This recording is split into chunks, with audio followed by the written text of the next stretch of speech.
సాహితీ మిత్రులందరికీ మన ఛానల్ తెలుగు కథాస్రవంతికి స్వాగతం. ఈ రోజు నుంచి నేను రాసిన ఒక నవలని సీరియల్‌గా మీ ముందు ఉంచాలనుకుంటున్నాను.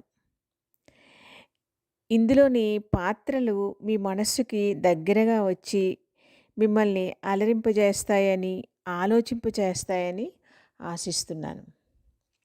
ఇది నేను ఆల్రెడీ ఫేస్‌బుక్‌లో పెట్టినప్పుడు చాలామంది మిత్రులకి చాలా చాలా బాగా నచ్చింది. ఆ!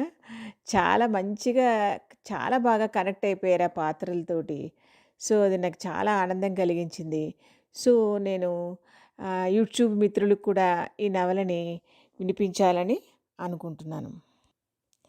నిజానికి ఫేస్‌బుక్ మిత్రులందరూ అయితే ఏమన్నారంటే, "ఈ నవల చదువుతుంటే మాకు ఎద్దనపూడి సులోచనారాణి, కోడూరి కౌసల్యాదేవి వీళ్ళందరినీ మీరు మళ్ళీ గుర్తు చేస్తున్నారు. వాళ్ళని మరిపిస్తున్నట్టుగా కూడా ఉంది. మీ శైలి అదే చాలా అద్భుతంగా ఉంది" అంటూ చాలా ప్రశంసలు కురిపించారు. సో, మరి నా యూట్యూబ్ మిత్రులందరికీ కూడా అంతే బాగా నచ్చుతుందని నేను ఆశిస్తున్నాను. ఇంకా మరి కథలోకి వద్దామా? ఈ నవల పేరు 'రాగమయం'. హ్మ్. ఈరోజు 'రాగమయం' మొదటి భాగం మొదలుపెడుతున్నాను. ఖాళీగా ఉన్న రోడ్డు మీద బస్సు రయ్యుమని శబ్దం చేసుకుంటూ పరుగులు పెడుతోంది. రోడ్డు పొడవునా ఒక పక్కన కాలువ, ఇంకో పక్కన పొలాలు పచ్చగా కాంతులీనుతూ. హైదరాబాద్ నుంచి ఇక్కడి దాకా బస్సులో వచ్చి ఇక్కడి నుంచి తమ ఊరు వెళ్ళే ఈ బస్సులో ఎక్కి కూర్చున్నాడు రాజశేఖరం. చేతిలో ఉన్న చిన్న సూట్ కేసు కాళ్ళ దగ్గర పక్కగా పెట్టుకుని బయటకి దృష్టి సారించిన అతనికి అనేక దృశ్యాలు కళ్ళ ముందు మెదలటం ప్రారంభించాయి. అసలు ఆ బస్సు ఆ రోడ్డు మీదకి రావటంతోనే రాజశేఖరం మనస్సు ఊహల్లో ఎక్కడెక్కడికో వెళ్ళిపోయింది. తను హై స్కూలులో చదివే రోజుల్లో ఈ రోడ్డు మీదనే సైకిల్ తొక్కుకుంటూ వెళ్ళేవాడు. నిజానికి అప్పటికన్నా ఆ రోజులు ఇప్పుడు అద్భుత స్వప్నంలా అపురూపంగా మళ్ళీ మళ్ళీ కళ్ళ ముందుకు వచ్చి నిలుస్తూ ఉంటాయి. మనోఫలకం మీద తీపి గుర్తులుగా నిలిచిపోయాయి. ఆ బస్సు రోడ్డు మీద పరిగెడుతున్నంతసేపు ఓ 15 ఏళ్ల కుర్రాడు సైకిలు తొక్కుకుంటూ, స్నేహితులతో కబుర్లు చెప్పుకుంటూ, హాయిగా నవ్వుకుంటున్న దృశ్యం అతని మనోనేత్రం ముందు నుంచి చెదిరిపోలేదు.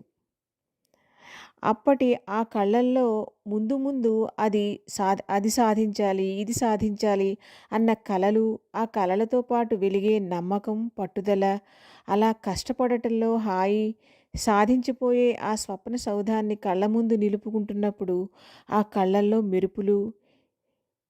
ఇప్పటి ఈ జీవితం అప్పటి ఊహల్లో అద్భుతంగా అనిపించింది. ఇప్పుడు గడిచిపోయిన ఆ బాల్యం అద్భుతంగా అనిపిస్తోంది.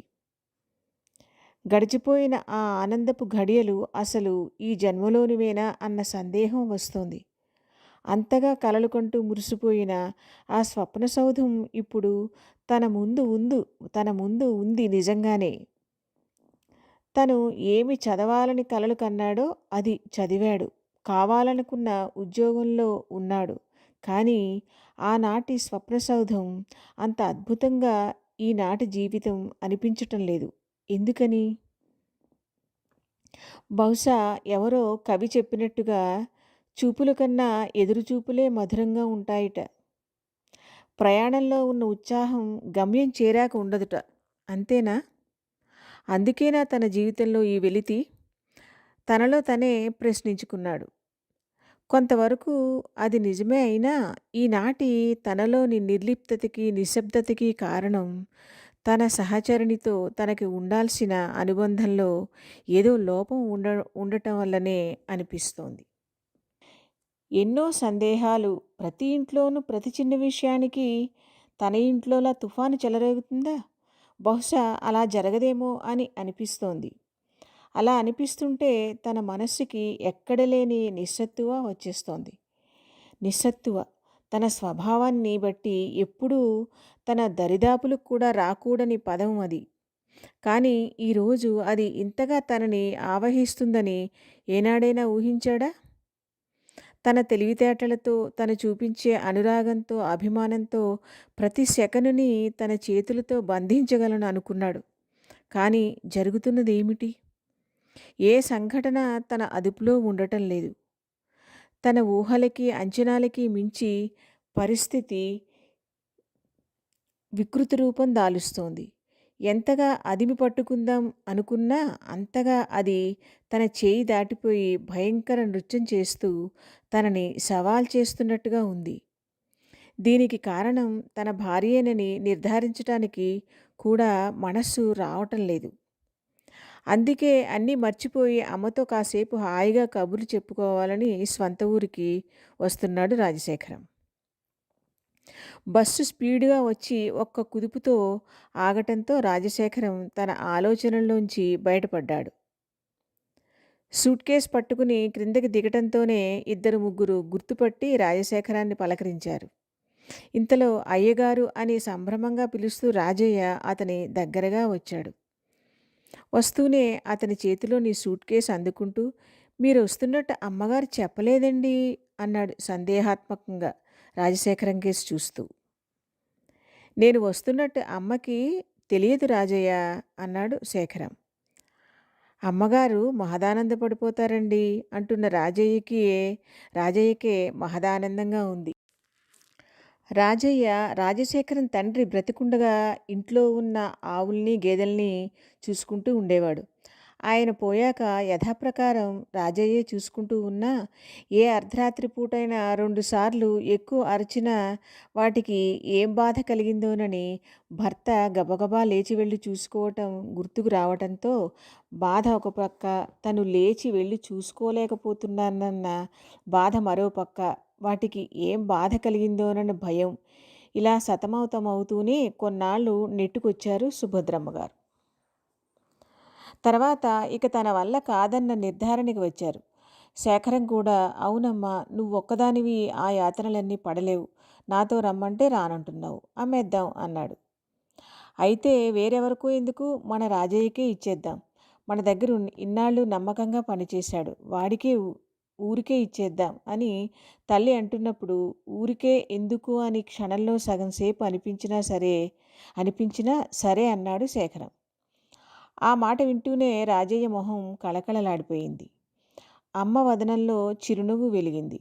నాన్న పోయాక అమ్మ మొహంలో ఆ చక్కటి చిరునవ్వుని మళ్ళీ ఇన్నాళ్లకు చూశాడు రాజయ్య. రాజయ్య కళ్ళల్లో వెలుగుతున్న మతాబులని చూసిన తృప్తితో వచ్చిన చిరునవ్వు అది. రాజయ్య అన్నాడు, అమ్మగారు దూడల్ని మీ దగ్గరే ఉండనివ్వండి, ఎప్పటిలాగే వచ్చి చూసుకుంటాను అని. వద్దులేరా, అవి నీ సొంతం అన్న భావం నీకు కలగాలి, నేను కూడా నీకు డబ్బులిచ్చే పాలు కొనుక్కుంటాను అన్నారావిడ. అమ్మగారు అంత మాట అనకండి, అలాగైతే ఇక్కడే ఉంచేసి నేను పాలేరుగానే ఉంటాను అన్నాడు. సరేలే, డబ్బులు ఇవ్వనులే అంటూ నవ్వేశారు సుభద్రమ్మగారు. రాజయ్య కళ్ళలోని ఆ ఆనందాన్ని ఇప్పుడు తలుచుకుంటే రాజశేఖరానికి అనిపిస్తుంది, అమ్మ చెప్పినట్టుగా రాజయ్యకి ఊరికే ఆవుల్ని గేదెల్ని ఇవ్వటానికి క్షణంలో సగం సేపైనా ఎందుకు సందేహించాడు తను అని. ఎందుకో గాని ఆ విషయం అప్పుడప్పుడు జ్ఞాపకం వస్తూ మనస్సులో ముళ్ళు గుచ్చుకున్నట్టుగా ఉంటుంది. ఆ చిన్న స్వార్థాన్ని ఇప్పటికీ మర్చిపోలేడు. అమ్మది ఎంత వెన్నలాంటి మనసు. రాజయ్యకి అప్పటిదాకా ముట్టచెప్పిన జీతభత్యాలు, అన్నవస్త్రాలకి ఏమీ తక్కువ లేదు.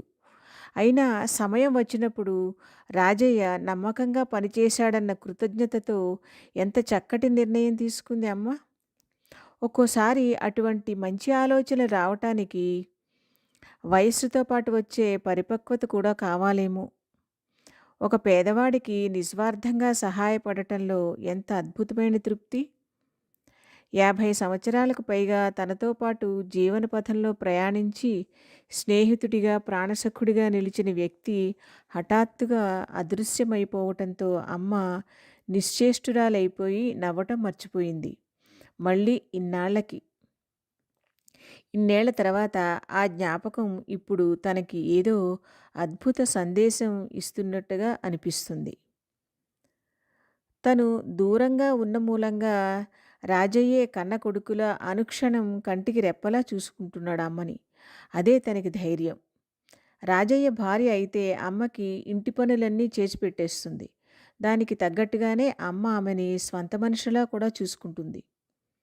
రాజశేఖరం తన ఆలోచనల్లో తను ఉండగా రాజయ్య ఇంకోసారి అన్నాడు, "అమ్మగారు చాలా ఆనందపడిపోతారండి" అని. ఆ మాట అతనికి బాధగా అనిపించింది. ఇలా ఒంటరిగా తనకి దూరంగా ఉంటూ తను ఎప్పుడైనా వస్తే ఆనందపడటమే అమ్మకి మిగిలిందా? రోజూ తనని చూసుకుంటూ తన నీడలో బ్రతికే అదృష్టం అమ్మకి ఎందుకు లేకుండా పోయింది? తను ఈరోజు తన పిల్లల్ని ఎంత ప్రాణాధికంగా ప్రేమిస్తున్నాడు. తనని అమ్మ అలాగే ప్రేమించింది. కళ్ళల్లో పెట్టుకుని పెంచింది. తను చదువుకునేందుకు వేరే ఊరు వెళ్తున్నప్పుడు అమ్మ కళ్ళల్లో ఎన్ని కన్నీళ్ళు.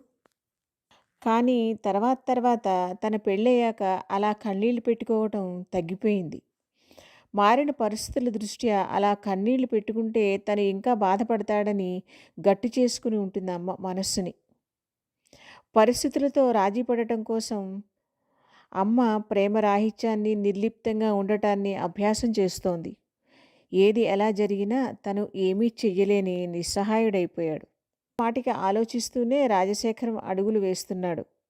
ఆ ఊర్లో ప్రతి అణువు తనకి పరిచితమే. కానీ కాలాన్ని బట్టి నాగరికత అతి సునాయాసంగా పల్లెటూళ్ళ దాకా చేరుతుండటాన్ని బట్టి అప్పటికి ఇప్పటికీ ఊరు రూపురేఖల్లో చాలా మార్పు వచ్చింది. ఆ మార్పుల్ని గమనిస్తూ అతను అడుగులు వేస్తున్నాడు. మధ్య మధ్యలో పరిచయస్తులు పలకరిస్తున్నారు. అప్పటికి సంవత్సరం అయింది అతను ఆ ఊరికి వచ్చి. ఏది ఎలా ఉన్నా తల్లికి వారానికి ఒకసారైనా ఉత్తరం వ్రాయకుండా ఉండడు రాజశేఖరం. రాజయ్య తన పక్క ఊరికి తీసుకువెళ్ళిన సంచి భుజాన వేసుకుని చిన్నయ్య గారి సూట్ కేసు తల మీద పెట్టుకున్నాడు. వాడు చాలా హుషారుగా ఉన్నాడు. అమ్మ కళ్ళల్లో ఆనందం వాడి కళ్ళల్లో ప్రతిఫలిస్తున్నట్టుగా ఉంది. "మీ పిల్లల్ని స్కూల్లో చేర్పించావా రాజయ్య?" అడిగాడు శేఖరం. చేర్పించాను బాబయ్య. మా పెద్దోడు మహా ఉద్దండుడండి బాబు. మీ అంతటోడు అయిపోతాడని మా ఆశ" అని అంతలోనే పొరపాటు మాట అన్నట్టుగా చప్పున నాలుక కరుచుకున్నాడు రాజయ్య. అది రాజశేఖరం దృష్టిని దాటిపోలేదు. "ఎందుకురా అలా నాలుక కరుచుకుంటున్నావు?" అడిగాడు. "మావోడుని మీతో పోల్చడం ఏటయ్యా?" వినయంగా అన్నాడు చిన్నప్పటి నుంచి రాజశేఖరం స్వభావం తెలిసిన రాజయ్య. ఆ విషయం ఇప్పుడు రాజశేఖరానికి అర్థమైంది. అందుకే అన్నాడు, "ఆదర్శాలు పెట్టుకుందుకు కూడా అంతస్తులు చూసుకోనక్కర్లేదు రాజయ్య.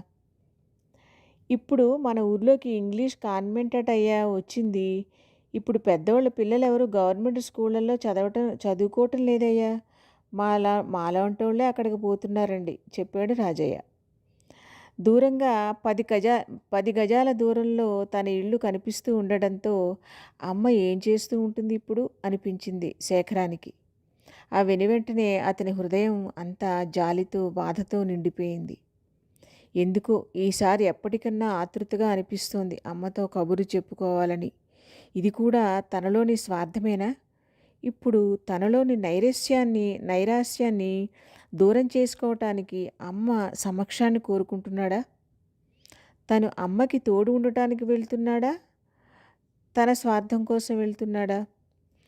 సామాన్యంగా ఈ వయసులో తల్లిదండ్రులకి పిల్లలు తోడుగా ఉంటారు. కానీ ఎంత వయసు వచ్చినా మనస్సులో భరించరాని బాధ కలిగినప్పుడు తల్లి దగ్గర ప్రతివాళ్ళు పిల్లలైపోతారేమో. ఏమైనా తన బాధలో అన్ని విషయాలని అమ్మ దగ్గర చెప్పేయకూడదు. విని బాధపడటం తప్ప అమ్మ మాత్రం ఏం చేయగలదు? ఎక్కడో దూరంగానైనా కొడుకు సుఖంగా ఉన్నాడన్న తృప్తినైనా మిగల్చకపోవటం తన తప్పిదం అవుతుంది.